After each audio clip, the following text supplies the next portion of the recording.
Hello friends, welcome to quick revision point. My name is Raksha Srivastava.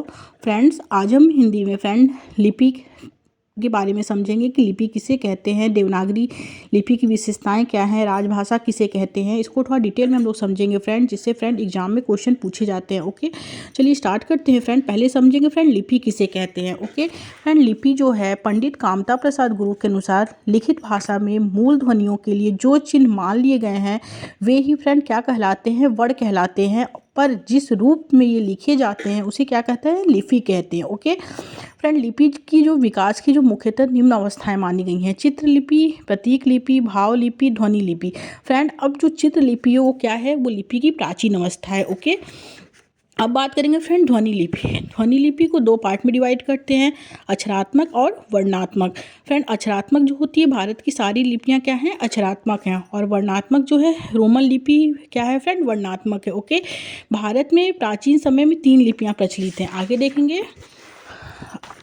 First है friend Sindhu घाटी लिपि, second है खरोष्ठी लिपि, थर्ड है ब्राह्मी लिपि। फ्रेंड, सिंधु घाटी लिपि क्या है कि डिरिंजर महोदय ने सिंधु घाटी लिपि को फ्रेंड ट्रांजिशनल स्क्रिप्ट भाव ध्वनि मूलक लिपि कहा है, सिंधु घाटी लिपि को। ओके, अब बात करेंगे खरोष्ठी लिपि। खरोष्ठी लिपि का प्राचीनतम नमूना पश्चिमोत्तर भारत में शाहबाजगढ़ी पंजाब के यूसुफजई जिला और मानसेरा पंजाब का हजारा जिला में अशोक के अभिलेखों में फ्रेंड प्राप्त हुआ है। ओके, अब बात करेंगे खरोष्ठी जो होती है लिपि होती है फ्रेंड दाएं से बाएं लिखी जाती है। इसमें 37 वर्ण में 5 स्वर 11 व्यंजन होते हैं तथा इसमें संयुक्ताक्षरों का सर्वथा अभाव है। ओके, अब बात करेंगे फ्रेंड ब्राह्मी लिपि। ब्राह्मी लिपि क्या है, ब्राह्मी लिपि के प्राचीनतम नमूने जो है फ्रेंड बस्ती जिले के से जो होते हैं प्राप्त होते हैं और पिपराला की स्तूप में तथा अजमेर जिले में फ्रेंड बरली गांव के शिलालेखों में मिले हैं ब्राह्मी लिपि के अभिलेख। ओके, अब बात करें शिलालेख।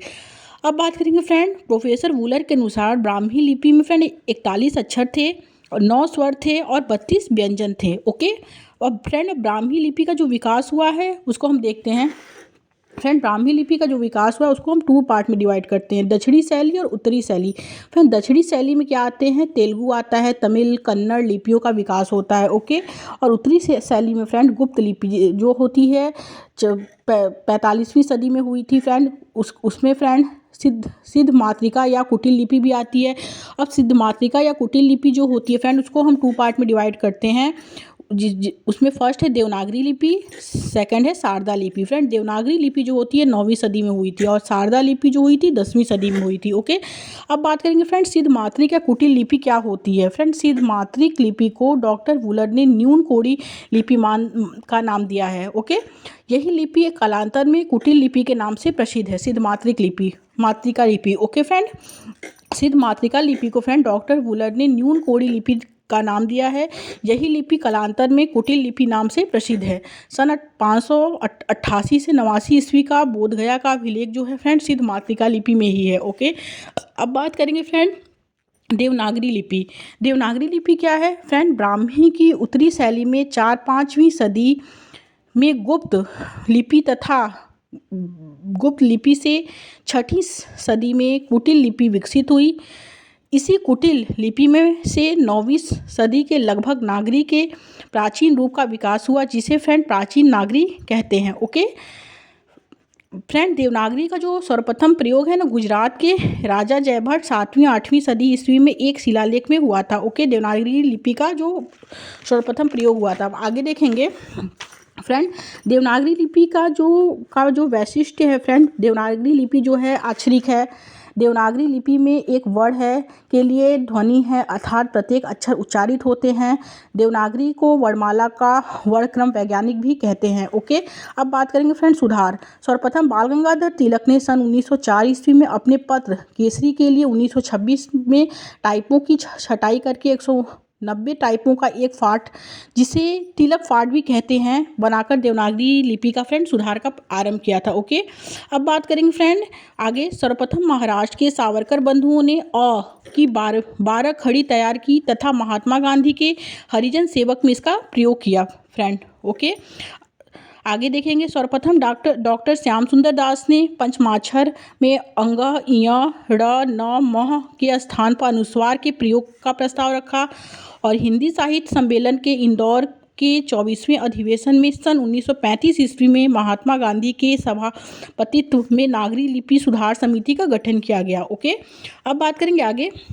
फ्रेंड, नागरी लिपि सुधार समिति के संयोजक काका कालेलकर थे। सम्मेलन में कुल 14 सुझावों को स्वीकार किया था। ओके, स्वीकार किया गया, 14 सुझावों को स्वीकार किया गया। आगे देखेंगे, उत्तर प्रदेश सरकार ने फ्रेंड 31 जुलाई 1947 में आचार्य नरेंद्र देव की अध्यक्षता में नगरी लिपि सुधार समिति का निर्माण किया। ओके, आगे देखेंगे फ्रेंड, नरेंद्र देव समिति की रिपोर्ट के बाद उत्तर प्रदेश सरकार ने 28 से 29 नवंबर सन 1953 ईस्वी में नागरी लिपि सुधार संबंधी इस सुझावों पर विचार करने के लिए लखनऊ में लिपि सुधार परिषद का गठन किया और विभिन्न राज्यों के मंत्रियों और विद्वानों को परिषद में आमंत्रित किया। उत्तर प्रदेश सरकार द्वारा गठित लिपि सुधार परिषद की बैठक की अध्यक्षता तत्कालीन उपराष्ट्रपति डॉक्टर सर्वपल्ली राधाकृष्णन ने की। ओके, अब हम लोग बात करेंगे फ्रेंड राजभाषा। राजभाषा जो है फ्रेंड 14 सितंबर 1949 ईस्वी को भारत के संविधान को हिंदी के भाषा की मान्यता प्रदान की गई। मतलब 14 सितंबर 1949 में फ्रेंड भारत के संविधान को हिंदी को राजभाषा के रूप में मान्यता प्रदान की गई। ओके, 14 सितंबर 1949 ईस्वी को भारत के संविधान में हिंदी को राजभाषा की मान्यता प्रदान की गई। फ्रेंड, भारतीय संविधान के भाग 17 में अनुच्छेद 348, 343 और 351 तक राजभाषा का संविधान में प्रावधान किया गया तथा संविधान की 8वीं अनुसूची में 22 भाषाओं को मान्यता दी गई। ओके फ्रेंड, भारतीय संविधान के जो भाग 17 में अनुच्छेद 343 और 351 तक राजभाषा का संविधान में प्रावधान किया गया तथा संविधान की 8वीं अनुसूची में 22 भाषाओं को क्या दी गई, मान्यता दी गई, जो निम्न है। आगे देखेंगे, इसमें फर्स्ट है फ्रेंड असमिया, 22 भाषाओं को मान्यता दी गई। First Asamiya, second Bangla, third Bodo, fourth Dogri, 5 Gujarati, 6 Hindi, 7 Kannada, 8 Kashmiri, 9 Konkani, 10 Maithili, 11 Malayalam, 12 जो है Manipuri, 13 Marathi, 14 Nepali, 15 Oriya, 16 Punjabi, 17 Sanskrit, 18 Santhali, 19 Sindhi, 20 Tamil and 21 Telugu and 22 Urdu. Okay friend, मूल संविधान में जो 14 भाषाएं थी, मूल संविधान में 14 भाषाएं थी। ओके, अब बात करेंगे संविधान में हिंदी भाषा संबंधी उपबंध। फ्रेंड, अनुच्छेद 343 में संघ की राजभाषा हिंदी और लिपि देवनागरी होगी। फ्रेंड, 343 अनुच्छेद में कहा गया है कि संघ की राजभाषा हिंदी और लिपि जो होगी देवनागरी होगी तथा भारतीय अंकों का अंतर्राष्ट्रीय रूप होगा। किंतु संविधान में अनुमति प्रदान की गई कि 15 वर्ष की अवधि अर्थात 1965 ईस्वी तक अंग्रेजी का प्रयोग किया जाता रहेगा। ओके, अब बात करेंगे अनुच्छेद 344। फ्रेंड, राष्ट्रपति 5 वर्ष के बाद और उसके बाद हर 10 वर्ष की समाप्ति पर राजभाषा आयोग का गठन करेगा।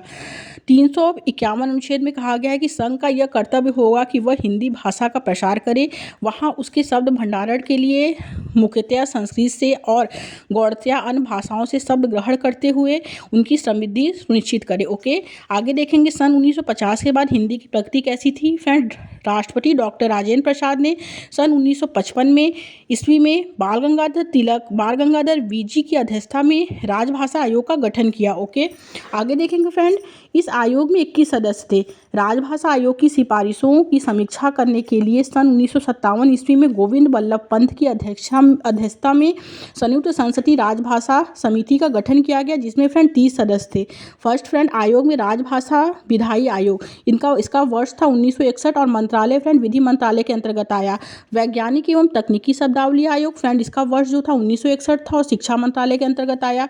सन 1976 ईस्वी में राजभाषा विधायी आयोग को समाप्त कर दिया गया। Okay, thank you.